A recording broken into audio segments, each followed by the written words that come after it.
Yo, what's going on, man? It's your boy Rick Taylor, man. Back with another episode of that Rick Taylor podcast, man. And I'm here with a special guest today, man. My boy Big Stevo. It's Just Money Entertainment, man. What's going on with you? What's too? You know me, Mr. Ricarda more out there. How y'all doing? Yo, what's going on, man? First and foremost, man, welcome to the podcast, man. Man, it's a pleasure to be here. Yeah. Sure. Most definitely. You definitely doing some big things out here, you know what I'm saying? Definitely put Milwaukee on the map and that film industry and stuff like that, you know. Before we get into it, man, there's some people who's watching this and might not be too much familiar with you, the younger crowd and stuff. Yeah. Just introduce yourself and let them know what you do, like who you is and what you do. Well, I'm Big Stevo, man. I represent It's Just Money Entertainment and films. Everybody really know me from back in the days of doing music with infinite recordings. And I had the artist Coo Coo Cal, had a hit single in my projects. Me and my man Big Hank went over and did a new single with Baby Drew called Disco Lady. So them my claim to fame in Milwaukee on the music tip. Helped a lot of artists that you probably hear about behind the scenes, helped them get a chance out there. Then I went on to doing all the big parties with me and my man Pippin Ken and my boy Sir Wayne. We did some of the biggest party with all the top athletes from LeBron James on down to Shaq. So them my accolades are just my industry ties. Yeah. And then I just jumped into this movie thing and liquor thing. So everybody right now, before I did the movies, know me for this liquor called Ricarda or more. The most sexy tequila, drink like a boss campaign. Yes, sir. And, matter of fact, let me pull me up somewhere. That's right. You got to pull you up something, man. You said you got to pull your drink up. Man. But yes, that's what everybody know me from, music, really. Yeah. And I was trying to get into this liquor and these movies. So that's like my, what you call reinvent yourself. Yeah, there you go. You've been around, man. You definitely been, you legendary, you know what I'm saying? In my project. Yeah. Now, let's tap in with that, man. I want to ask you about that. Like, what was those times like, what, you know what I'm saying, working with Coo Coo Cal and stuff like that and just being around that time? Well, it was fun, exciting, stressful. All the whole bag, all in one. Actually, because I'm going to actually shoot that movie next summer, the recording stories, the making the Rise and Fall of Coo Coo Cal. Actually, you can watch the Rise and Fall of Coo Coo Cal right now on Amazon Prime. That's right, tap in. It's a documentary. Give a little bit about it. But we both basically started, it was me and my cousin, Mr. Do It to Death. He was a rapper. And he got into a situation, and I had a little money on me, so I got behind him, and he introduced me to my man Big Hank. So we had created a force together. So we went through the ups and downs of that, and my man Seven brought me an artist by the name of Coo Coo Cal. Yeah. So we did a song called Why They Call Me Crazy, and then My Mercy, and man, it was so hot, man. It was something like you never heard before. So we just took the act on the road, selling CDs out the cars, and going state to state. The same time E40 was doing it, we was doing it that long ago. Clicked over with my man Smalls and Raph and my man QC. It was 4-5. So we came together and made Infinite 4-5, backed by Black Mafia Music and PPD Soldiers. And we just started a movement in Milwaukee and around the world. Man, that was dope, man. Shout out to y'all, man. I remember it like it was yesterday. I seen that in my projects video. Come on, BT, boy, we was geeking. I'm gonna tell you one of the biggest things that the whole situation was that my man Do It to Death. He always has created with the headbands and stuff like that, designing. But I had made this poster when I first got with Coo Coo. It's called Why They Call Me Crazy single, but it had Mr. 211 on there. He had this big old gun. It was like a real 357.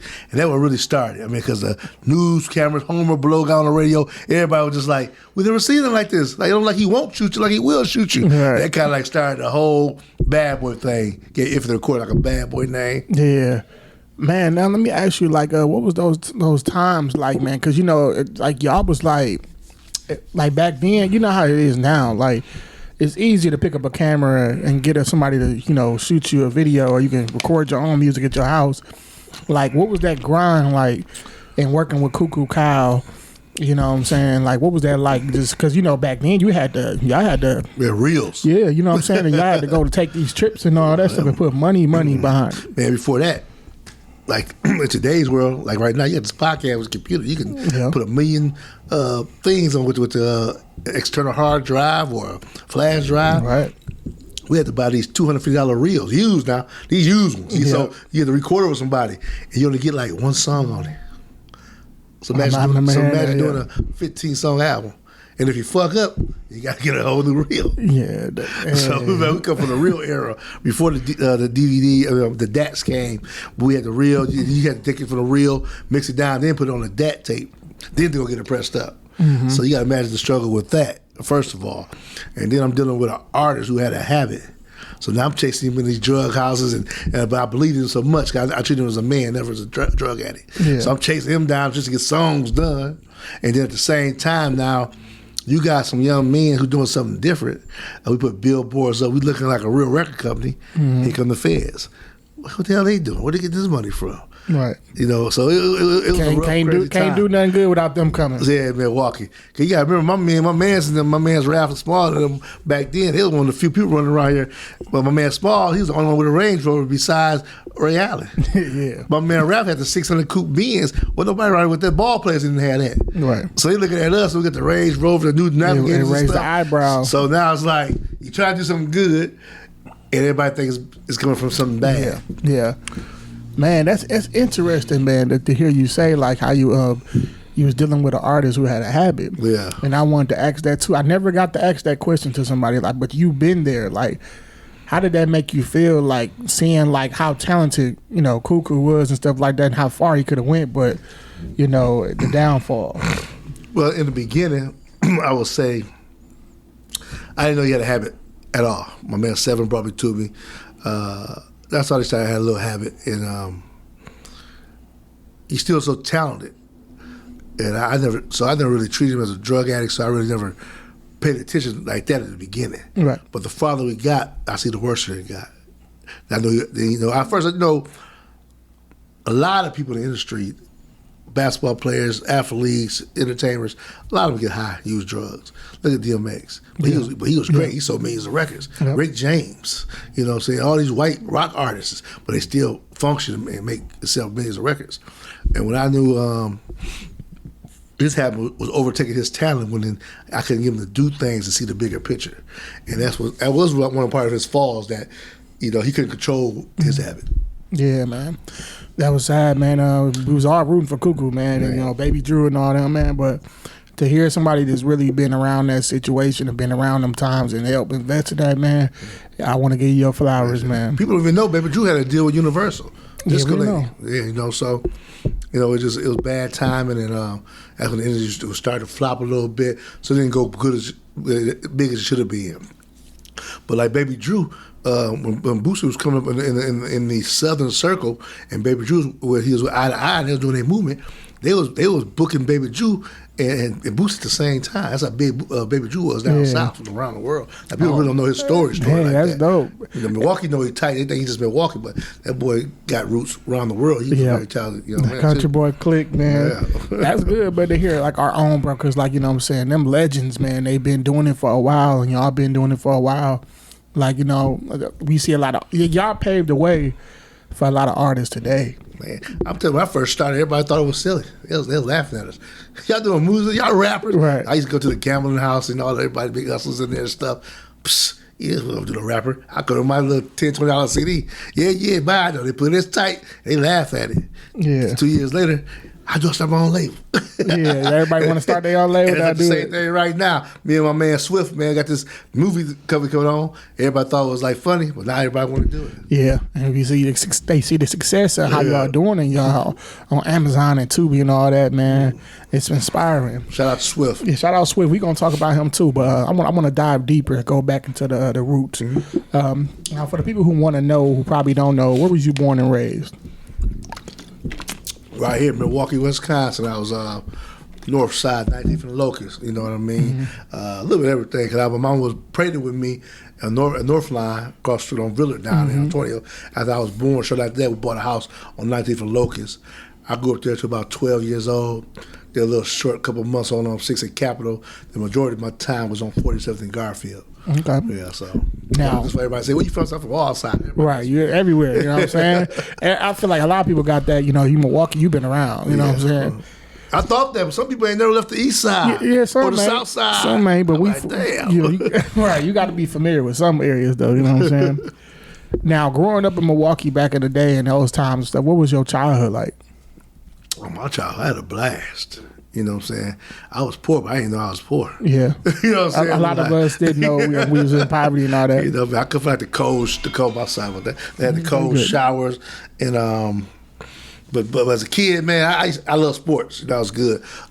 Track, running, football, basketball, boxing. I love just being active. You know what I mean? Yeah, you was everything. You was part of everything. Yeah, man. Stay busy, you know what I mean? Yeah. So, you know, back then you could stay outside till 10, 11 at night and you were straight. Your parents know where you was at. You had the problem, like, you know, like shooting and stuff back then.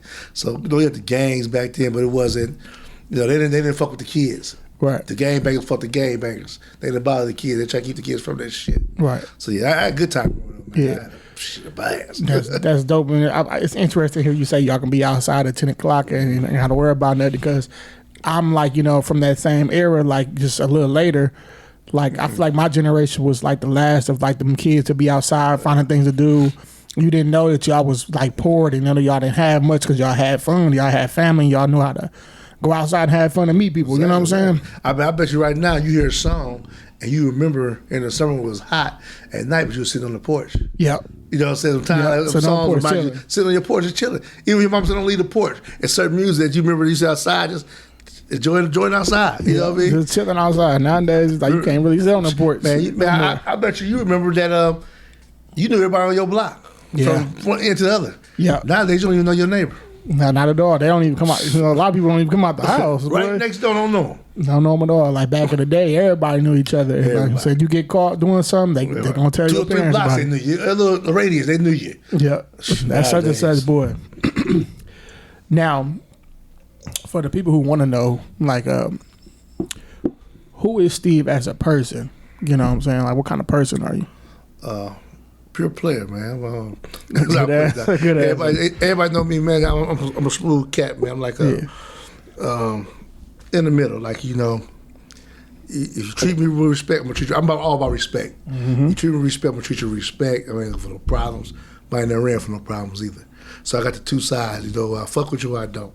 And if you try to cross some lines, you'll find out you don't want to cross some lines. So I don't even try to go there. So I'm real smooth, man. I treat everybody with respect. I don't give a fuck. You got $1 million or $2. You're a man or a woman to me. There you go. Yeah. And you give me that vibe too, man. Like you came here a player, man. Just like the energy you give off, like in the way you carry yourself. You ain't trying to do too much. You ain't trying to flash or nothing like that. It's like you could tell you're a man of your word. You know what I'm saying? And that means a lot. You know what I'm saying? As just period, as a person. My daddy told me that, you know, said, you know, mean what you say and say what you mean, you know what I mean? There you go. So, I'm trying to be exit. Yeah. Now, let me ask you, like, because you did start off with the music and stuff like that. Like, what inspired you to get into the movies and stuff? Well, I got a little trouble. I sat down for a little bit. So I started writing this movie to keep my mind straight, you know, just be doing something. And I'm all the kind of person, I said, I'm going to do something, do it. So I did this, I said, I'm gonna shoot this movie. Just to show myself that like I ain't no prisoner. I ain't I said society ain't finna fuck over me. Yeah, I'm gonna make something. So I took this movie. I had wrote it, and I got out, and I had it for a while. I wrote this movie back in 2000, 99, 2000. My man Charles Burgess, he's writing books. So I had got with Charles, and we turned it into a book. He took my script and turned it into a book for me. And the book sold so well, everybody was just like, man, this shit like remind me of Donald Goines' book. So Donald Goines is one of my favorite authors. So here's somebody else say this. I'm like, damn, right? Yeah, so I always wanted the movie. Well, my man Swift, he come to me, and he was doing books. So I hooked him up with my guy G Street to get a distributor to sell his books. And then so when Swift said, fuck, he took it to the next level. He started shooting movies. He was like, Steve, you should turn that into a movie, man. You should do it. And I was like, nah, Swift, if I do it, I wouldn't do it right. You know what I mean? I said, I was right. He said, man, come on and do it. So Swift jumped off the porch first, went out there, Detroit, shot his movie. He came back. He did his second movie. He's like, man, just come see how this shit goes, Steve. Just come. And I went down there with him. I seen how it go. I'm a quick learner. I said, oh, shit, I got to do it now. Yeah. So Swift actually helped me push me off the porch. I always was going to do it, but Swift kind of pushed me off the porch, like, go do that. Yeah, go do that. Yeah, it don't hurt to try. He did, exactly. You know, it's interesting, like, you know, how you can put your stories into a movie format, you know what I'm saying, like that. It'd be actually, like, when you first was just learning and stuff like that, when you went out and did it yourself? You're a quick learner, but like, was there any ups and downs that you had to go through? Well, just to go back a little bit. As a kid, I always had a big imagination. Yeah. So like, and I've always been a big dreamer, and I always like in high school, like I won. Tough Guy for the Street won an award for porn. I did a porn about the ghetto, and I won. They actually published it for me. So I had the writing skills. So that's always been in me. So when I got to doing it, I think the toughest challenge would probably be that. It's funny.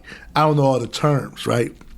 But I'm gonna tell you what inspired me too. After Swift pushed off the porch, I watched Dolomite, the one Eddie Murphy made. Dolomite. Yeah. It's a good movie. Everybody want to be inspired.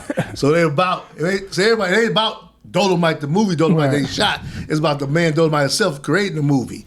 And he had the scene in here. He told him, he's like, the guys came, they was talking that technical. She said, listen, we don't know that shit. We just shoot this movie like this and that. Yeah. So that would maybe go into it. So when I got there first, I didn't know nothing about an AD, a grit man. Yeah. And I still don't know all the shit. Exactly. Swift tell me, or my man Godzilla tell me, or my man Beezy tell me. But being around Big Hank in the studio doing music, kind of like Scooby for this. Like, kind of jump off the board a little bit.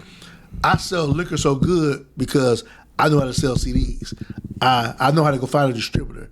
I know how to market and place something in the stores. So that's why I sell liquor so good. So when it came to that movie, same teaching the guy that put me with that music business. Yeah. Some of the same things still there. I just got to learn a couple of new terms. Yeah. So that explained it a little bit. That's dope, man. Shout out to y'all, man. Shout out to you and Swift, man. Y'all really doing y'all thing here in Milwaukee with the movies and stuff. Because I just be amazed, like, damn, they got them in the movie. They really doing this, because me and my boy Ray, we did Slap City. It was a series we did here, but we did it a little different and stuff. Like, I write, but I didn't do like the whole script. I was just letting people do their thing. But I'm like, I be watching y'all and stuff, and I'm like, man, I like how they set this up. I like how this look. I like how y'all got y'all stuff on Amazon and all that type of stuff. Let me ask you, how did you link up with these certain actors, like celebrity actors, from Detroit or hoops and stuff like that? Like, what is that process like of finding these people? Once again, it just goes back to the music world where I come from. I always try to find artists, like they management, or nowadays so easy. They got Facebook and Instagram. You just hit them in the DMs, and then a lot of them come from just connections. Like I said, if I know you. And I know you, and you know scales. You know what I mean? I want to find scales. Hey, Rick, his scales up on me. Yep. But that's how a lot of that goes. Connection. Don't want somebody to know somebody. Yeah. Have you ever worked with? Has any of those people you work with been difficult? Like, man, I don't know if I want to work this one again. It's difficult. I might use them again. I ain't gonna say it. Yeah. But some of them getting their feelings. Some of them get a little star-studded. But most of all, when they meet me and they really see me and the way I treat them, like on the set, and a lot of the artists say I treat them better than they ever been treated before, then I don't have too many problems from the people. Because I'm supposed to respect you, respect me. And then you get on that line, I'm gonna put you back on lines, right away. So, it's dope. Yeah. Respect, you know what I'm saying? That's what it's all about. Just be respectful, Exactly. And I think that's really dope how you you know what I'm saying, y'all. The internet, how powerful the internet is, you know what I'm saying? Social media and stuff, you get to connect just over the internet versus you used to have to back in the day. You got to make these phone calls, you got to make this trip just to see this person, to meet this person. Now you can just conduct your business over the net and stuff like actually, that. Gravy, Jamal Woodard. I wanted to. So the crazy thing about that, Swift was doing movies, so I was going to actually ask Swift to play the role of Bricks. And I told Swift, I said, man, this is acting class, man. I said, you got to look, you can do it. And I seen Gravy on Biggie. I ain't gonna say right then I said I want to do him, but I kind of spoke it in existence, I don't mind working with dude, you know what I'm saying? As I seen him on Barbershop. Yeah. When he used to play the game, remember? Yeah. That scene right there, maybe you want to kind of look into him. And man, my man D Rose called me out of Appleton trying to do a party. He said, man, I got Gravy coming to town, and man, can you help me out? And we're gonna put it together, do something here in Milwaukee. So when I went and got him, paid him, helped him with the party and stuff, man, that man just clicked like brothers. It was just crazy. Me and my little cousin, Spoken B, was in the car. We rode to Appleton. The party would do too much up there, and from there back, the way I treated him and still showed him love, we just clicked like a motherfucker. It was crazy. Yeah, man, he seemed like a good dude, bro. Yeah, real good dude. Real Yeah, because I see he be in a lot of y'all, like a lot of your movies and Swift movies. I'm like, it seemed like he a good dude, bro. Yeah, man. Just genuinely, real professional.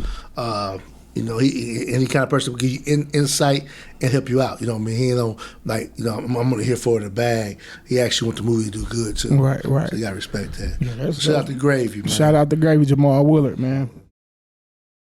Now I like how you said you didn't really know the technical, like different terms and different people and stuff like that, because it also showed me like you don't have to do things the way these people do it. You're gonna learn this stuff as you go on with it. Just do it.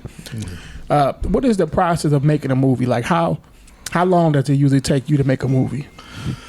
Well, it's the shortest I ever shot a movie in is 4 days. Believe it or not. 4 days? 4 days. Wow. We shot Unfair Exchange, which is a great movie, in 4 days. But that was a small cast, not too many different locations.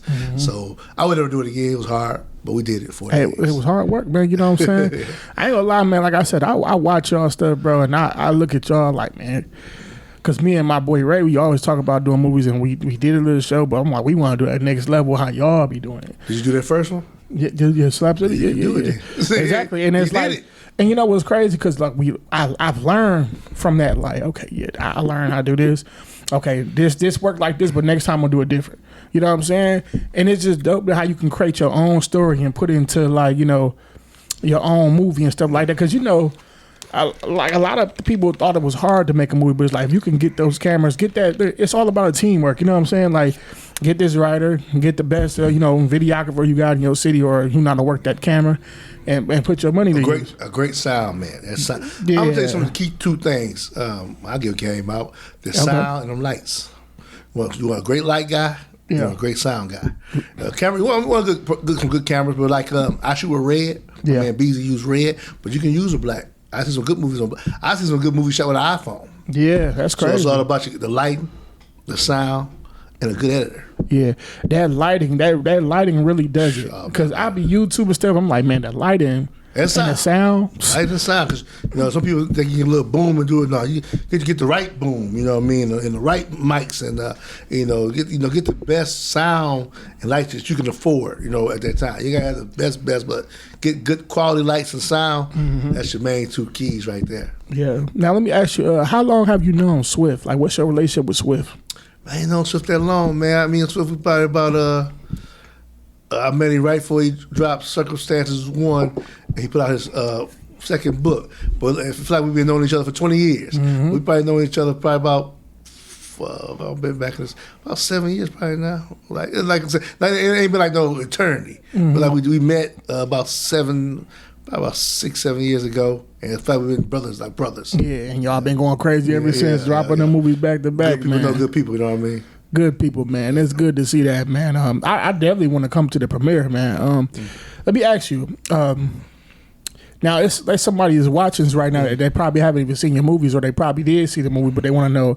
Let's talk about Trust Nobody 2. What is Trust Nobody 2 about? Well, first you got to watch Trust Nobody 1. Okay, there y'all go. And, watch it. To understand Trust Nobody 2, you got to watch Trust Nobody 1. And Trust Nobody 1 is basically was about Bricks coming home from prison, and he was trying to get his life back together.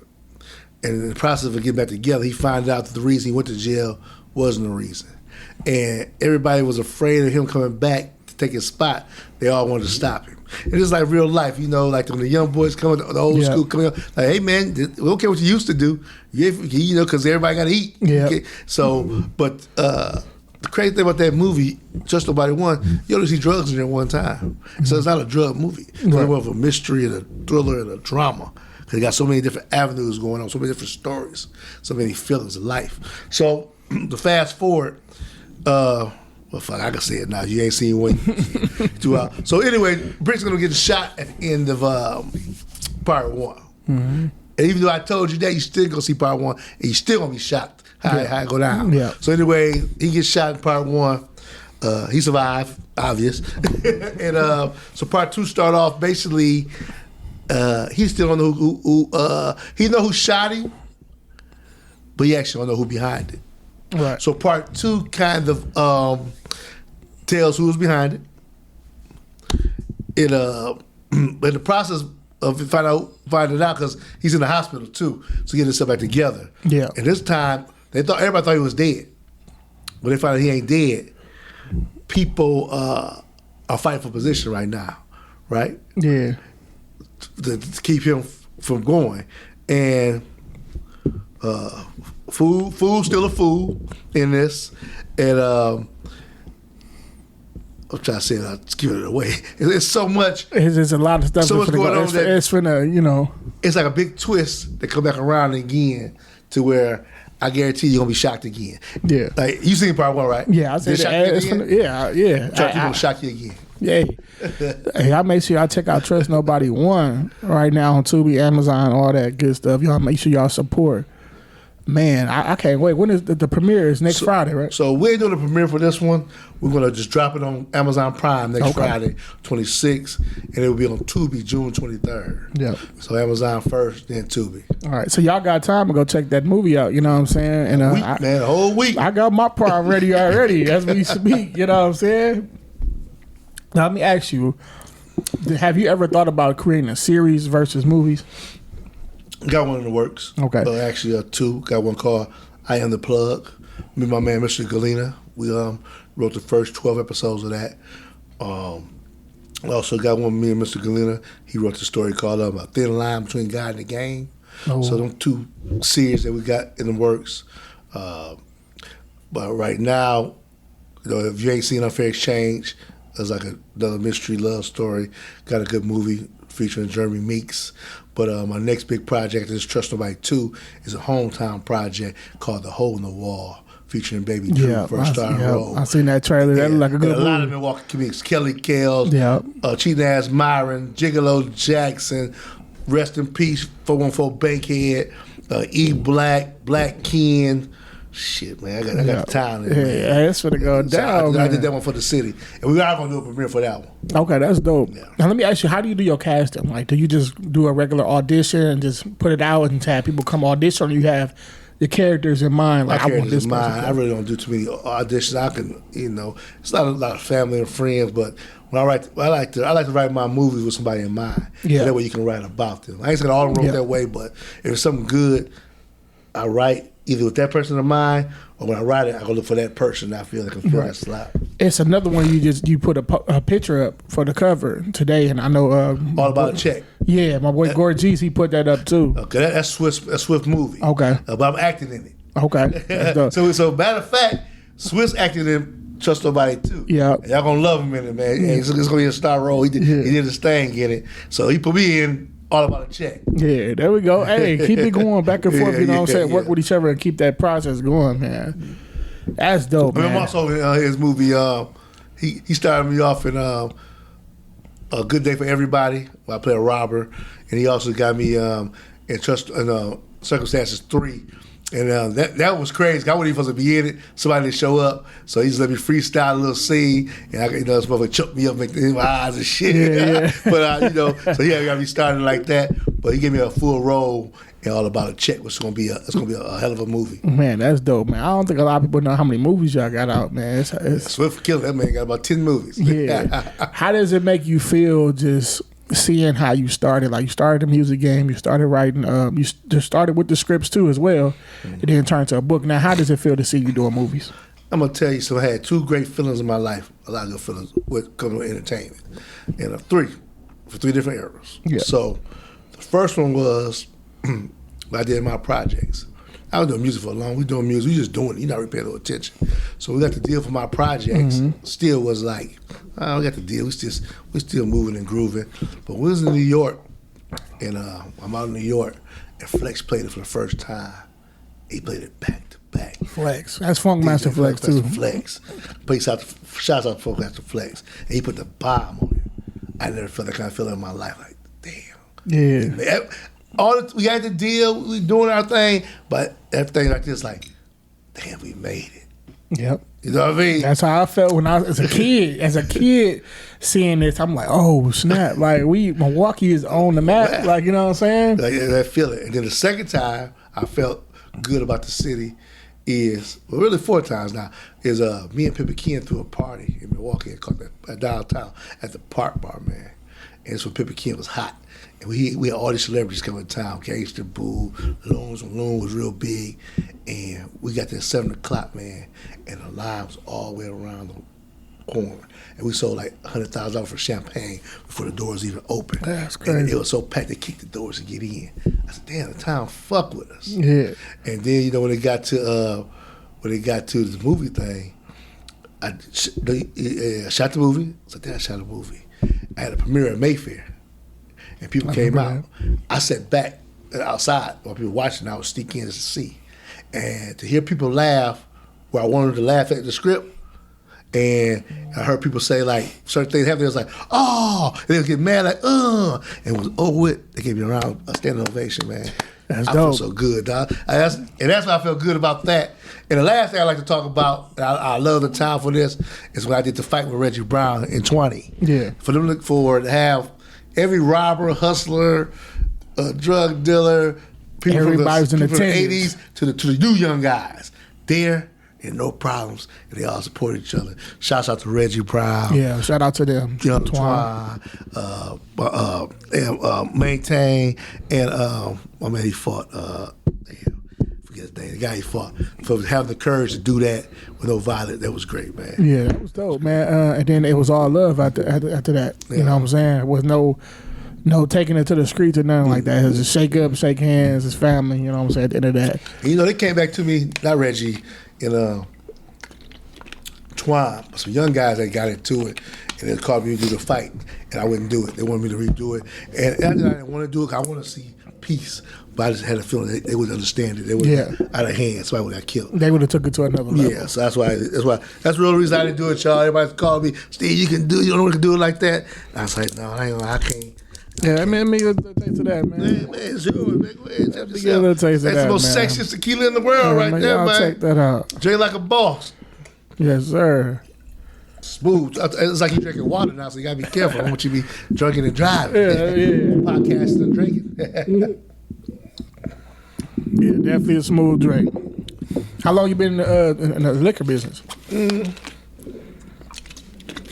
Probably about 5 years now. I started off with a vodka called Privé. Mm-hmm. Then I'm the one that invented Boosie Juice, being a little Boosie. Shout out to so that. I invented that whole brand. I left that, and then I started a cognac called Ricarda, me and Boosie. And then I started my tequila, Ricarda, and more. And I also got a wine called Midnight Love. Man. So if you want some good wine from France, and go down to Sukasa down on 3rd Street, some of the best food in town. Best food in town. He sells my liquor in there. And then a couple stores like Diamond Liquor, Ray's Liquor, Sunshine Liquor, and my favorite store, Titonia Liquor. They all got by tequilas, cognacs, and the wine. Man, you got your hands at everything, man. And the fact that you brought up Boosie, I like that too, because I see you got a kind of relationship with Boosie, like y'all cool. Yeah, like that love-hate relationship. Yeah, how did that happen and stuff like that? When did you first meet Boosie and like become tight with him and have that love and hate relationship? Me and Boosie, so Boosie came in town to do a concert, and I was on the phone with one of his managers, and so the guy was. I don't know where I was gonna do a song with Boosie and Drew. There's a song Boosie and Drew got on the internet right now. Girls, it's an old song, but you can still stream it. So go ahead and stream it. Mm-hmm. But so he was coming to do the song. His manager ended up missing the flight somehow. So Boosie got with me, and I'm like, well, I'm gonna pay you a couple of cats I know, a Little Neek. My man, who was that? Oh, my man Pooba. So all these guys wanted to do songs with Boosie. Yeah. So I took him around in my car. I had like a station wagon. We just jumped in the car. I take him around town like, you straight with me, ain't got to worry about nothing. And he make all this money. He was off in the middle manning. But I like, that's all yours, boss. So the man made like 20, 30,000. I thought less than 2 hours. All yours, one did my song for half of the portion for doing that for him, right? He called me one more time after that. He go to jail. As soon as he got out of jail, my cousin, he managed his son, Wade Chappelle, a great artist. Shout out Wade Chappelle, yeah. And so they down at Boosie house. The guy he talking about doing something we were talking about, my cousin tell me from Milwaukee, he said, my cousin, Stevo. He said, hey, my cousin, what day? He said, man, call him right now. He called me like, I know I get to the bag. And we've been getting money ever since. Man, shout out to that. Gotta do it to death and Wade, man, for putting us back in touch. Exactly. Yeah, look how God worked. You know what I'm saying? Shout out my boy Wade Chappelle. He actually did my first episode of the podcast ever. So that's big. Much love to my boy Wade Chappelle. And he backgrounding right now. Ain't know we're foreign. He got a hell of a movement right now too. So y'all check him out and support that new movement. Yes, sir. And he is a Milwaukee Bucks ambassador as well. Yeah, you know what I'm saying? That's big, man. Big. I love what we doing for the city, man. It's good to see that the city really, you know what I'm saying, really putting that work in. Let me ask you this. I got a couple more questions before we wrap it up. How do you feel about Milwaukee, like as a whole right now, when it comes to like the industry and the talent and entertainment and stuff? Well, let me tell you something. Milwaukee been talented for a long time, but it's like some kind of goddamn curse there, man. Like, what I'm bumping in my car right now? Looney Baby. I love him and Guapo. That song, that CD they got out, man, that shit goes so fucking hard, man. Well, shout out to Looney Baby and Guapo Trapo. Free Looney. Man, exactly. Then it's a song I heard from H1. Dog food. Yeah, that song goes. I had got a hot in Jacksonville. I called KB the playmaker. I said, man, you got to come down here. I don't know having that situation. Efizo, hot song. Lou F.A., hot, man. Cardi Banks. Guess, all these hot artists, man, but it's just like, I don't know, they just want to stay separate. And you got to do everything together, but need to come together. But it's so much talent here, man. Like, what's the young lady that was signed to QC and just got signed? Lakia, you know what I mean? It's like, why they have to leave to get on? You know what I mean? Right. Like, somebody here should have had her, or the town should have backed it. I don't know the situation. Yeah. But they need to back somebody. Like, I can't wait to see, like, I love Coo Coo, I love Baby Drew, you know what I'm saying? They did their thing in the air. They still hot for our people that love them. But somebody need to grab one of these, we just pick one of these young people. If it's Cardi Banks, if it's Wade Chappelle right now. Chicken P even, man. Chicken P. He had some deals on the table, man. Got to be one of the best commercials I got on my Ricarda in the morning. They got to be pumping, you know what I mean? Yeah. But we need to get behind somebody and put them on our shoulders and push one and bust the door open and come hard, because Milwaukee always been talented, man. Always. And I just feel like we probably got looked at like, oh, there was a smaller city and stuff like that, or it's just always been an obstacle to get in front of us when we was right there. It's just like, I think it's just like, I hate to say it, I think Cal kind of ruined it a little bit for her, because he is so big and do the things he did. The industry probably looked at him for the things he did and blackballed. Just kind of like when Chicago, after Twister, when Chicago got back on with Chief Keef, and Chicago was going to take off again, but Chief Keef started doing all that stuff, and it's like they scared the industry from going there. Yeah. So I think Cal did the same thing Chief Keef did for Chicago, kind of like scared the industry from messing with them artists. Yeah. I feel that. I could be nice, I'm 100% right, but I feel that way. Facts, but it's good to see, because we get more recognition now. We had Rolling Stone, Pitchfork, talking about Certified Trapper, Super Throw Dave, Steve the Stoner, you know. I've been hearing them names. I'm trying to get back over hearing them names. Yeah. Last I was stuck on was Chicken P and Looney Baby. You know? Yeah. Man, it's good to see like we got that talent, like, and I feel like it's wide open. Like we just like we really close, and I honestly think they definitely got their eyes on the city. You know what I hate? I hate to say it like this, but go ahead. It's like every time we finna get there, right? Somebody with a bag of money, and you need money to survive, but somebody with a bag of money will get involved with it instead of just putting the money up, step back, try to get in the business and don't know the business and fuck them artists up. Yeah. Every time I see it, every time. And these artists fuck themselves up trying to be slick. I ain't gonna say be slick, but try to sign to 4 or 5 different people. You can't do that. Stick with one person, and whoever got the money, if you ain't the business, you know, and you move. Right. You know what I'm saying? Like Black Entertainment they had a great movement, man. Sorry what happened, but they had a real great movie, you know. Black got KB involved, KB ran the label, and they got together, let them do the business, and they're going to take off. Circumstances happen, sorry about that, but that's a good format. Somebody need another format again like that, because that's how Infinite Recording was. That's how we was. We were just like that. We had the format. The business people was the business people. The money people was the money people. Artists was the artists. And we need that again. I think a lot of them young other artists getting caught up, and they guys, instead of being in the business, want to be shine too. No, let the artist shine, eat, Facts. And then later on we can go party. Let's go get the $100 million and do it. Let me ask you: have you ever? Because I know you into the movies and stuff now. Do you ever have somebody reach out to you like a KB or anybody period trying to start a label? You ever had them reach out to you, or you give them game like, hey, look, this what y'all should do. You do this. I get game. Everybody not get game all the time. I just walked a young lady named Detroit Barbie up into Republic Universal. Was it Motown? I think she was. I think she was on Mixtape Trapper. Yep. She's growing up right now, and I walk anybody from Milwaukee, but I can't just like I tell anybody. They send me music. I can send it to the people. I can't sign you. I can't make them sign you. I can't make them listen to you. But I can put it in their face. But you have to show me doing something because it ain't me. Yeah. If you come to me and be like, "Oh, Rick, I rap," I say, "Okay, man, Rick, but how your Instagram doing? Right. Who playing you? Who know you?" This is because they asking me. Yeah, I'm your friend, but I can't make them sign you. You gotta go out there and make them sign you. You buzz so hard, I'm gonna plug you in. I'm just a stitcher corp. I'm gonna plug you right in. You know what I mean? Right. So you got to go out there and do it. Don't worry about that stuff. Just build that brand hard. Then come holler at me. Yeah. Don't come holler because you rap. Ain't nothing shit. I can. There you go, man. Hey, it's a lot of game getting taught on here. But people who watching this, make sure y'all tap in and y'all understand it. Can artists reach out to you, or any like filmmaker reach out to you if they got some questions? It's just money ENT on Instagram. That's all it takes. Just hit the DM. Facebook is same. Facebook is Stevo. It's just money, I believe. They changed all the shit. Money ENT. Yep. Now, let me ask you my final question for you before you get out of here. It seemed like you found your niche. Let me ask you, what's next? I know you got the new movie coming up, but what's next for Stevo? Is this money entertainment? Well, basically, I'm gonna keep trying to shoot these movies. Yeah. My liquor is my most important. That's Ricarda more. Yes, sir. Named after my mama. You know what I mean? Seeing y'all be right now. Y'all ain't probably seen a lot of ramen sold out kind of. But I had to redo the bottle. Yeah. I sold out all their bottles, so I'm making my own bottle.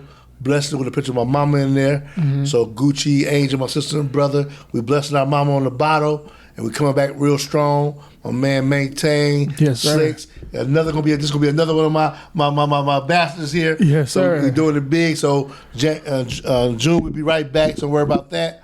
Yes, but besides that, doing this liquor, and keep shooting these movies. I'm trying to do this Infinite Corridor stories. I want to build a studio here in Milwaukee. Man, that's dope. That's my next movie theater, and I want to have podcast area in there, and that's my next thing. Yeah, it's dope, man. I feel good. I mean, you on the right track, bro. Like, I want to give you your flowers, bro, because you deserve it. You've been around for so long. You've been like a important figure in his entertainment in his city, period. Like, you help put Coo Coo Cal on. You're doing your movies and stuff like that. You still giving game where you don't have to give game. You can be charging whatever you want to be charging to get the game, but you're giving the game to people. Man, I like to see black people eat, man. Exactly. All people, especially my blacks. Yeah. You know, I'm strong on that. Seeing us grow together, never been no hating me. You know what I mean? I be hearing all style of stories about me. A person told me a story about me to me. So, sometimes I know how crazy the world is. But, so, hey, man, I want to win. Like I say, and I need y'all to help me win, okay? Yeah. Trust Nobody 2. We dropping it on Amazon Prime. Yeah. You can buy it or just rent it. Yeah. Let's make it number 1. Yeah. All right. Reggie Brown, and you get on that radio, Homer Blow. Y'all get out there. Y'all talk about this. Hey, what's my man from 898.3? Promise P Rock, all them. Yeah. All y'all guys. My man, Promise. All you. Hey, I need y'all. Let's push this to number 1. Trust Nobody 2. And I'm telling you, it's such a great movie because, like you said, when you shot your episodes, you tried it, and then after you tried it, you said back like, next time I'll do this. Yeah. Next time I'll do this. So this time I got my blood effects. I got this time what I was missing from part 1, I got in part 2. You know what I mean? Yeah. So you get better and better. You know what I mean? So and I got a star-studded cast. we got Gravy and Fat Boy. Yeah. We got Tristan coming back, who's in BMF. Yeah. I got Shelby in here. We got Bianca Starr. I got a Diesel in here. I got nice cast. Swift. My man Ace. My man Reggie from Jacksonville again. We got Beezy playing in here. I'm just talking to big stars. Man, I got my Milwaukee Talent. Hey, this is a star-studded movie, man. Yeah, so make sure y'all tap in. If you like one, you're going to love too, man. Yeah, Trust Nobody too. May 26th. Correct. May Unfair 26th. Change. May 26th. That's right. Unfair Change out right now. Yep. Tubi and Amazon. We got your boy Jeremy Meeks in there. It has Erica Pickett, who played in BMF and Tupac movie. We have Sierra in there. She's real big right now. And my man Adrian Bagger, a big blues singer. And so that's a big movie too. And Portrait Trust Nobody 2. And in the summer, it's finally coming. The Hole in the Wall. Trust me. This is Harlem Nights. Yes, sir. Meet Friday. Yes, sir. And y'all make sure y'all check out. Harlem Nights Meet Friday. It's gonna be a hell of a movie. On Rick Taylor Podcast first, you know what I'm saying? Make sure y'all gonna get that liquor right there, you know what I'm saying? Ricarda more, you know what I'm saying? Tequila, that's the man. Blanco. Yes, we got sir. the Reposado. We got the Anejo. Like I said, if you don't drink tequila, they got the Boosie Cognac, Cartier. We got the regular VS. If you're a real player with the slick bottle, we got the VSOP. And if you like Apple Crown, you'll love the Apple Boosie Bacardier. What we call that Boosie Yak, it won't make it come back. And if you just like being smooth, Midnight Love Wine and Mi Casa Su Casa down on 3rd Street. Yeah. You get at Top 20 Wine and Liquors. You get at Sunrise or Diamond Liquor Stores or Ray's Liquor if you want to go into White Land. But it's real good. I got I got a Merlot, I got a Moscato, and I got some Blanca. And it's like 12%, 14%, and it's straight from France, and it make it dance. There we go. Talk your talk, man. Y'all make sure y'all tap into my boy Big Stevo. It's Just Money Entertainment. Y'all watch them movies on Tubi and Amazon. Y'all go get that drink in stores near you right now. And we got a lot of stuff more coming. Y'all make sure y'all tap in, man. And like I said, I want to give you your flowers and thank you for coming on the podcast, appreciate man. you, man. The God bless you, that movie you make. Hey, this shit hot right here, man. Yes, sir. Hey, the next big podcast. I'm blessed. Hey, he blessed it. Let's go, man. Let's go, man. Y'all make sure y'all tap in. Rick Taylor Entertainment, Rick Taylor Podcast. My boy Big Stevo is Just Money Entertainment. Trust Nobody 2 out in theaters. Not in theaters, on Amazon Prime Video. Y'all make sure y'all get y'all download the app and make sure y'all support. You know what I'm saying? May 26th. It'll be in Tubi soon, so don't be mad. Yes, sir. Amazon first. Yes, sir. Tubi a little packed up right now. Support. Pay that little fee, man. Go ahead and support. You know what I'm saying? Rick Taylor, Big Stevo, man. I'm gone. Yeah. Like that.